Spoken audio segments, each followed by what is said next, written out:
Abramos a palavra de Deus em Efésios, capítulo 5. Efésios, capítulo 5. Leremos os versos 25, 26 e 27. Efésios 5, de 25 a 27.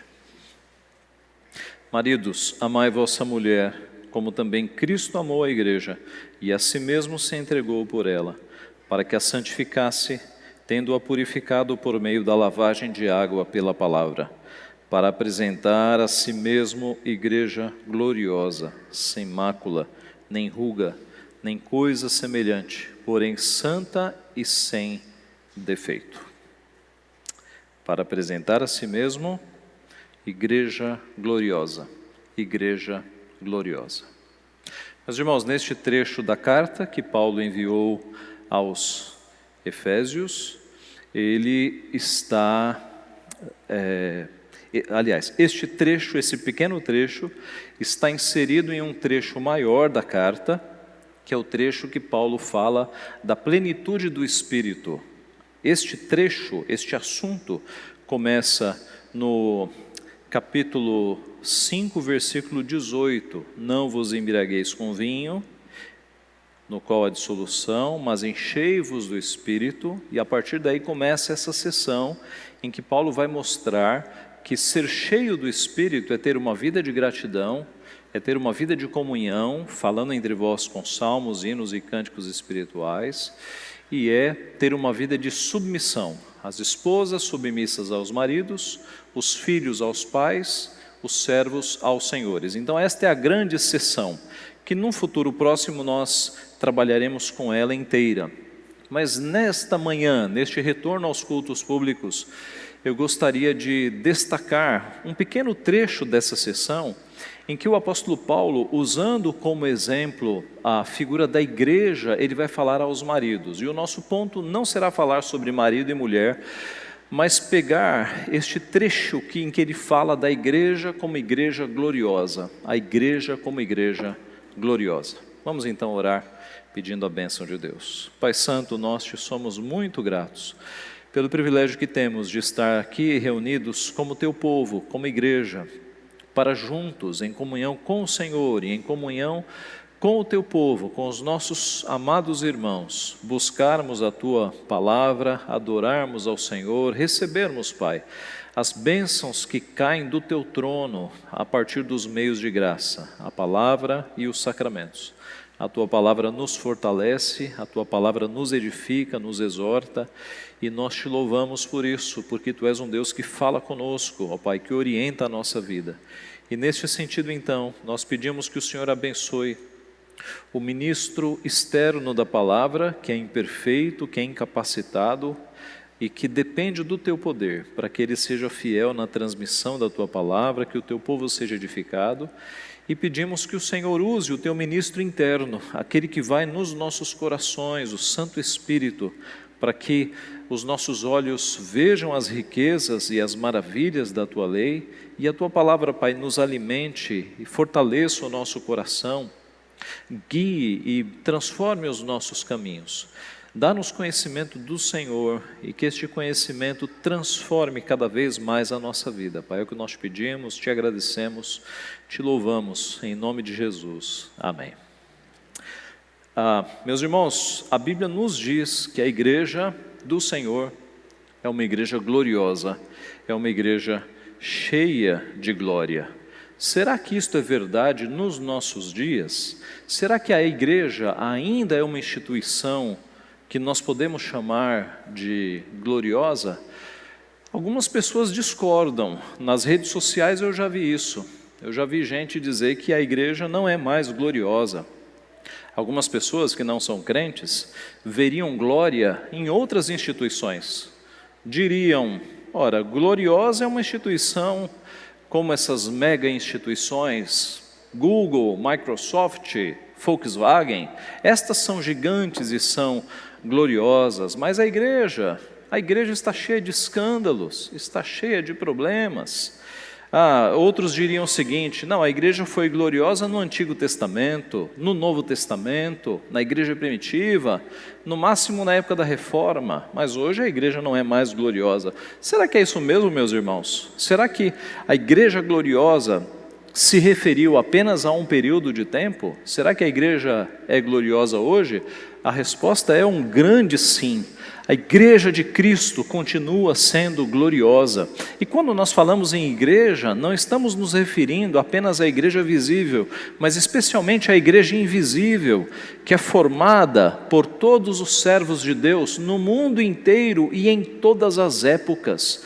Nós aprendemos com a igreja de todas as épocas, e a igreja invisível do Senhor. Esta igreja continua sendo gloriosa, continua sendo preparada, purificada, adornada por Jesus Cristo para as bodas do Cordeiro. Mas veremos nesses 3 versículos pelo menos 3 razões pelas quais a igreja continua sendo gloriosa. E a primeira delas é porque ela é alvo do amor de Deus. Ela não foi apenas alvo, ela continua sendo alvo do amor de Deus. No verso 25 nós lemos: como também Cristo amou a igreja e a si mesmo se entregou por ela.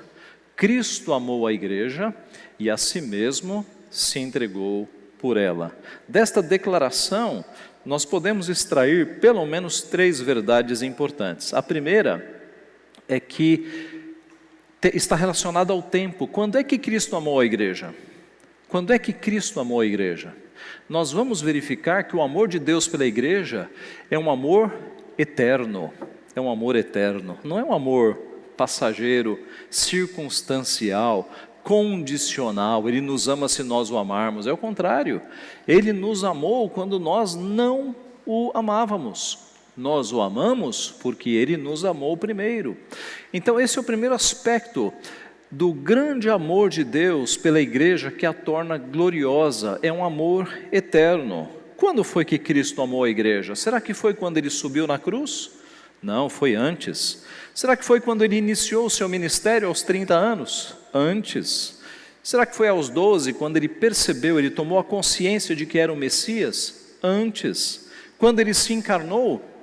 Antes. Deus nos diz na sua palavra: com amor eterno te amei, por isso com benignidade te atraí. Amor eterno, na eternidade. Jeremias 31, 3. Jesus é o Cordeiro que foi morto desde a fundação do mundo. Apocalipse 13, 8. Por que Jesus foi morto desde a fundação do mundo? Porque nos decretos de Deus eternos, Cristo já estava sendo morto, já estava designado para ser morto no decorrer da história, por amor à igreja, o seu povo. De forma, irmãos, que a igreja já era alvo de Deus, do amor de Deus, na eternidade. Na eternidade. E nós não sabemos o que é isso. O nosso amor é um amor temporal. Nós conseguimos medir o nosso amor nas nossas relações horizontais. Mas o amor de Deus é muito diferente. É impossível nós medirmos e mensurarmos um amor que vem da eternidade. Um amor que dura mais de 10 mil anos, 20 mil anos, 100 mil anos. Como mensurar um amor deste tamanho, meus irmãos? Na eternidade, Deus já nos conhecia e já nos amava. Amava o seu povo, amava os seus eleitos. O salmista, no Salmo 139, diz que os pensamentos de Deus, que profundos são os seus pensamentos, e como é grande a soma deles. Se os contasse, deixe-me ler aqui, literalmente. Verso 17, que preciosos para mim, ó Deus, são os teus pensamentos, e como é grande a soma deles. Se os contasse, excedem os grãos de areia. Contaria, sem jamais chegar ao fim. Os pensamentos de Deus. Nós estávamos nos pensamentos de Deus na eternidade, nos seus decretos. Na eternidade mais longínqua, Deus já nos viu como seu povo e já nos amou. Então, a igreja gloriosa porque nós somos alvo do amor de Deus, um amor eterno. Não é à toa que nessa carta, o apóstolo Paulo, no verso 3, verso 17, ele diz que Cristo deve habitar em nosso coração, a fim de poderdes compreender com todos os santos qual é a largura, o comprimento, a altura, a profundidade, e conhecer o amor de Cristo, que excede todo entendimento. O amor de Cristo excede todo entendimento, para que sejais tomados de toda a plenitude de Deus. Quão grande amor, que excede a todo entendimento, o amor de Deus por nós, por seu povo. Além de um amor eterno, é um amor ativo, um amor de atitude. Cristo amou a igreja não apenas com emoção. Cristo não enviou declarações de amor. Cristo saiu da sua glória, encarnou-se num corpo frágil, 100% humano, num corpo limitado, sujeito a todas as enfermidades e debilidades da natureza humana. Viveu no mundo pecaminoso, foi perseguido, sofreu, subiu na cruz, recebeu dores lancinantes dos cravos nas suas mãos e nos seus pés, dos cravos na sua cabeça, do seu lado ferido. Morreu ali possivelmente asfixiado, porque a crucificação era terrível. Cristo, meus irmãos, teve um amor ativo, Ele amou no seu coração e amou morrendo por nós, no nosso lugar, para nos salvar. Quão grande amor, um amor ativo. João, na sua epístola, verso 4, 9, diz que nisto se manifestou o amor de Deus em nós, em haver Deus enviado o seu Filho unigênito ao mundo, para vivermos por meio dele. Paulo, nesta carta, capítulo 2, verso 4 e 5, diz: mas Deus, sendo rico em misericórdia, por causa do grande amor com que nos amou, e estando nós mortos em nossos delitos, nos deu vida com Cristo, pela graça sois salvos. Um amor eterno, um amor ativo e um amor sacrificial. Cristo amou a igreja e a si mesmo se entregou por ela. Foi sacrificial ao Pai, porque Ele o viu enfermar. Ele viu o seu Filho, o seu unigênito, o seu único gerado, ser punido, mesmo não tendo culpa, ser punido e ser castigado na cruz do Calvário, mesmo sendo santo. Foi sacrificial ao Pai. E é por isso que Deus nos transmite essa ideia de amor filial, e nós sofremos tanto quando nossos filhos sofrem. Deus sofreu, Deus sabe o que é isso. Quando pais perdem um filho, eles podem buscar consolo em Deus, porque Deus sabe o que é perder um filho. Mas pastor, Jesus ressuscitou, teu filho também ressuscitará, também. Então, nós podemos buscar consolo em Deus, porque Deus sabe o que é perder um filho, Ele passou por este sentimento. Deus amou ao mundo de tal maneira que deu o seu Filho unigênito, para que todo aquele que nele crê não pereça, mas tenha a vida eterna. Jesus sofreu sacrificialmente no nosso lugar. João capítulo 10, 18 nos diz: por isso o Pai me ama, porque eu dou a minha vida para a reassumir. Ninguém a tira de mim, pelo contrário, eu espontaneamente a dou. Cristo não foi obrigado para a cruz, Ele nos amou espontaneamente, Ele foi à cruz para morrer por mim, por você e por todo o seu povo, os escolhidos do Senhor. João 15, 13 nos diz: ninguém tem maior amor do que este, de dar a alguém a própria vida em favor dos seus amigos. Ninguém tem maior amor do que este, meus irmãos, de dar a própria vida. Foi isso que Cristo fez por nós. Não bastasse Cristo ter vindo à terra e assumir toda a sua humilhação, Ele passou pelo pior tipo de morte que alguém poderia passar. Ele sofreu tanto física quanto espiritualmente. As agruras do inferno subiram à cruz, porque ali na cruz Ele pagou a nossa punição que seria eterna. Então, meus irmãos, em primeiro lugar, a igreja continua sendo gloriosa. Por quê? Porque ela é alvo do amor de Deus.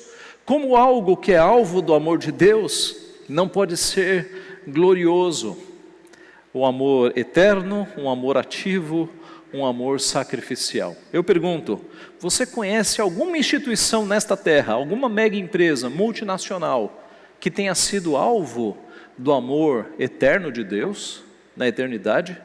Você conhece alguma empresa pela qual Deus tenha mandado o seu filho para morrer por ela? Você conhece alguma organização secular pela qual Cristo tenha dado a sua vida? Não existem. Isso só aconteceu com a igreja. Somente a igreja foi alvo do amor de Deus, um amor eterno, ativo e sacrificial.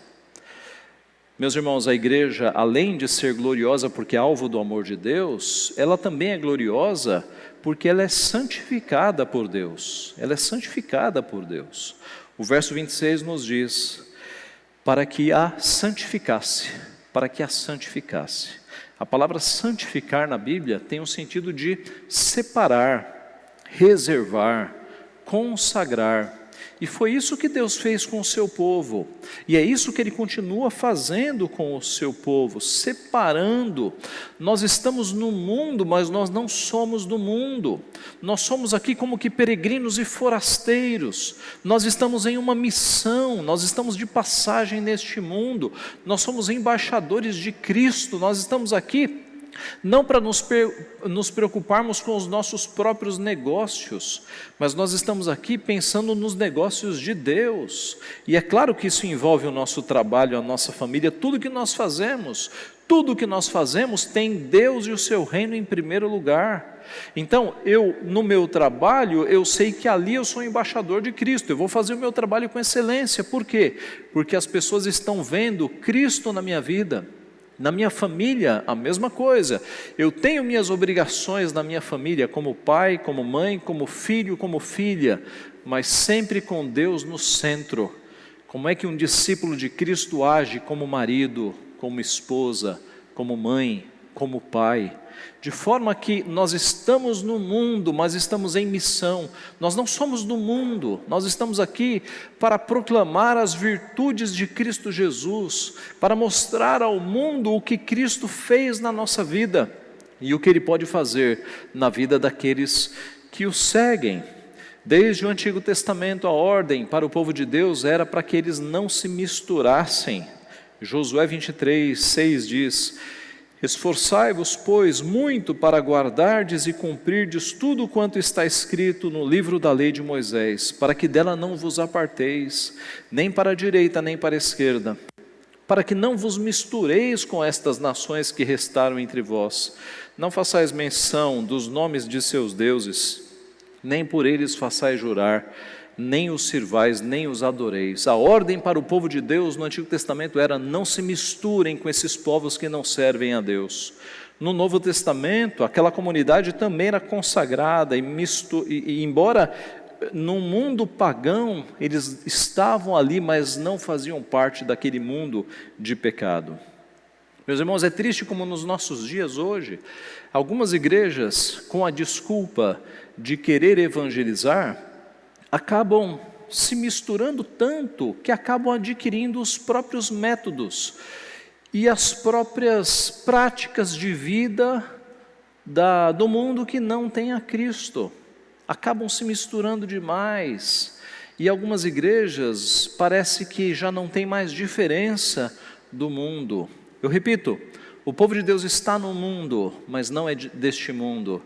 O povo de Deus está num ambiente pecaminoso, mas é sal e é luz, levando a luz de Cristo, salgando a sociedade para que percebam que Deus age em nós. O apóstolo Paulo disse em Romanos 2,12: não vos conformeis com este século, não assumam a forma deste século, mas transformai-vos pela renovação da vossa mente, porque nós temos a mente de Cristo.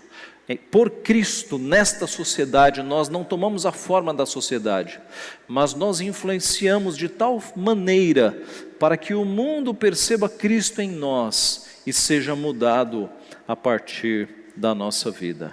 Assim, meus irmãos, é que Pedro, na sua epístola, diz: vós, porém, sois raça eleita, sacerdócio real, nação santa, povo de propriedade exclusiva de Deus, a fim de proclamardes as virtudes daquele que vos chamou das trevas para a sua maravilhosa luz. Então, nós estamos neste mundo para proclamarmos as virtudes daquele que nos trouxe das trevas para a sua maravilhosa luz.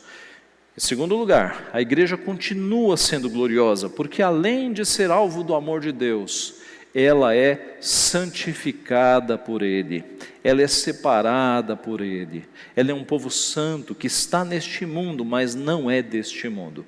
Em terceiro e último lugar, além de alvo do amor de Deus e santificada, a igreja é gloriosa porque é purificada por Deus.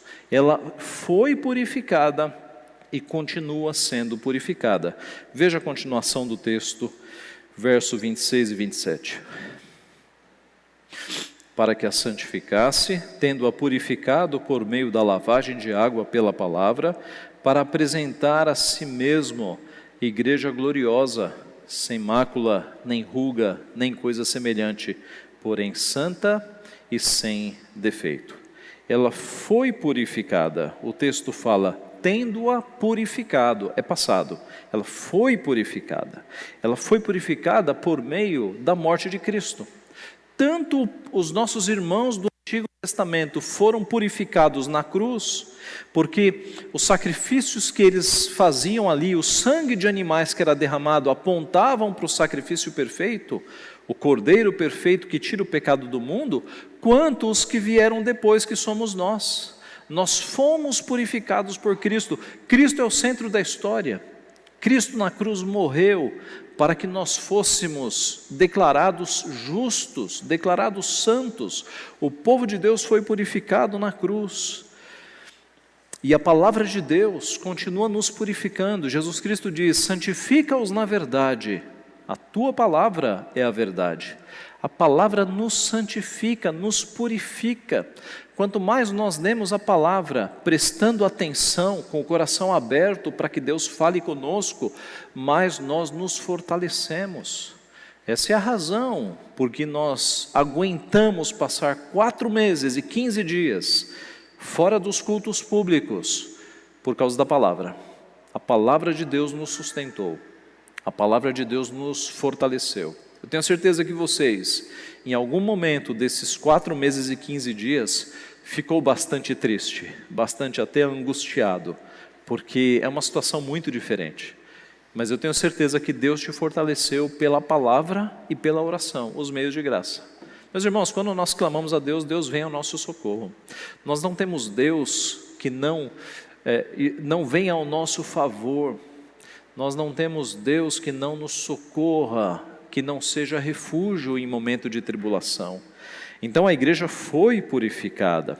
Quando o texto fala que ela foi purificada por meio da lavagem de água, há um sentido óbvio aqui, que é a questão da água que lava o nosso corpo, mas é muito provável, e muitos creem, que essa seja uma referência ao batismo.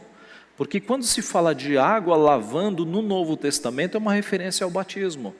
E o batismo, a água do batismo, não nos lava. É um sinal visível, a água, de uma graça invisível. A água do batismo simboliza que nós fomos lavados com o sangue de Cristo. Fomos purificados e santificados com o seu Santo Espírito. A igreja foi purificada e continua sendo purificada. É um processo que culminará e terminará com a volta de Jesus Cristo, quando Ele retornar nos ares. O apóstolo Paulo usa uma figura aqui interessante, não é? E é muito interessante que ele use essa figura, porque como nós vimos, o tema maior aqui é a plenitude do Espírito, e neste pequeno trecho, ele está falando de marido e mulher. Então, quando ele fala que Cristo santificou e purificou a igreja e está purificando, para apresentar a si mesmo a igreja gloriosa, sem mácula, nem ruga, nem coisa semelhante. Aqui é uma figura do casamento judaico. Naquela época, você tinha uma figura de desposamento ou de compromisso que nós não temos nos nossos dias. Não dá para comparar com noivado, porque noivado se rompe sem nenhuma consequência, né? Um dia antes do casamento, um noivado pode ser rompido. Não há consequências legais. O noivado é algo bastante frágil na nossa cultura, mas no período bíblico havia um compromisso. Quando você lê a história do nosso Senhor Jesus Cristo, e você vê que Maria e José Maria estava desposada, é porque ela estava justamente neste período de compromisso. O que era isso? Havia um período anterior ao casamento, no qual a noiva, ela se aprontava. Neste período, neste compromisso, era que o noivo pagava o dote para o pai da noiva. E era um período anterior ao casamento em que eles já estavam comprometidos. É como se eles já estivessem casados, sem ainda a efetivação do casamento diante das testemunhas, das famílias e diante de Deus. Neste período anterior ao casamento, a noiva ela ia se aprontando, se adornando para o casamento, pois é exatamente esta figura de Paulo. A noiva é a igreja, e a noiva está sendo, de acordo com o texto, preparada pelo próprio Cristo, verso 27, para apresentar a si mesmo igreja gloriosa, sem mácula, nem ruga, nem coisa semelhante, porém santa e sem defeito. Na figura, a igreja, o povo de Deus, é essa noiva que está sendo preparada pelo próprio noivo, a fim de que nas bodas, no casamento, ela esteja totalmente pronta, a saber, sem mácula, sem sujeira, sem ruga, nem coisa semelhante, porém santa e sem defeito. Esta é a figura. Nós estamos neste período, meus irmãos. Nós estamos no período em que Cristo está preparando a noiva. O casamento se aproxima, a igreja está sendo preparada, purificada, santificada para as bodas do Cordeiro. O noivo já pagou o dote com o seu sangue, preço caríssimo, maior que prata ou ouro, o sangue precioso do Cordeiro. A noiva está sendo preparada para o glorioso dia, e é o próprio noivo, o próprio Cristo que está preparando a sua igreja. Então, meus irmãos, concluindo, a igreja continua sendo gloriosa? Com certeza. Por quê? Porque ela é alvo do amor de Deus, um amor eterno, um amor ativo, um amor sacrificial. Porque ela foi e continua sendo santificada, separada, povo de propriedade exclusiva de Deus. Estamos aqui, mas não somos daqui. E porque ela está sendo purificada. Deus trabalha na sua igreja. O noivo está preparando a sua noiva nestes dias, para que quando ele retornar, haja esta união entre noiva e noivo, entre o nosso Senhor Jesus Cristo e o seu povo, a sua igreja. Então é óbvio que a igreja é gloriosa, ela está embaixo dos constantes cuidados do Senhor. Assim cabem a nós 3 atitudes. Primeira, louvar a Deus por tão grande amor, um amor incomparável. Não há paralelos na nossa história, ao nosso redor, de um amor tão grande, meus irmãos, um amor eterno que nunca mereceremos. Louvemos a Deus por isso, lembremos-nos do amor eterno de Deus sobre o seu povo. Segundo, nos empenhemos no processo de santificação, para que como igreja separada do mundo, nós estejamos cada vez mais refletindo a luz de Cristo, cada vez mais influenciando as pessoas ao nosso redor, para que as pessoas olhem para nós e vejam o nosso Senhor, vejam Jesus Cristo. O processo de santificação em nós faz com que nós nos pareçamos com Cristo no nosso trabalho, na nossa escola, entre os nossos amigos. Essa é a segunda atitude, nos empenhemos no processo de santificação. E por fim, terceiro, Aguardemos com ansiedade o retorno do nosso Senhor Jesus Cristo. Aguardemos com ansiedade o dia em que nós, se estivermos vivos, olharemos para o céu, o mundo parará, as televisões, a internet, tudo vai parar, tudo vai noticiar isso. Jesus Cristo vindo nos ares, com os seus anjos, com a multidão dos eleitos. Ansiemos este dia. Talvez a nossa geração veja Cristo voltando, talvez não, talvez sejam os nossos filhos, os nossos netos, mas o fato é que Cristo está voltando, meus irmãos. A cada dia se aproxima mais, os sinais descritos, as pestes, as epidemias, nós estamos vendo, os sinais estão se cumprindo. Ansiemos por este dia, nós somos forasteiros, esta não é a nossa pátria final, a nossa pátria final é a pátria celestial, na companhia de todos os nossos queridos que já foram, e na companhia do nosso Redentor, o nosso Senhor Jesus Cristo. Ansiemos por este dia, Ele se aproxima. Que Deus nos abençoe. Maranata, vem Senhor Jesus. Amém.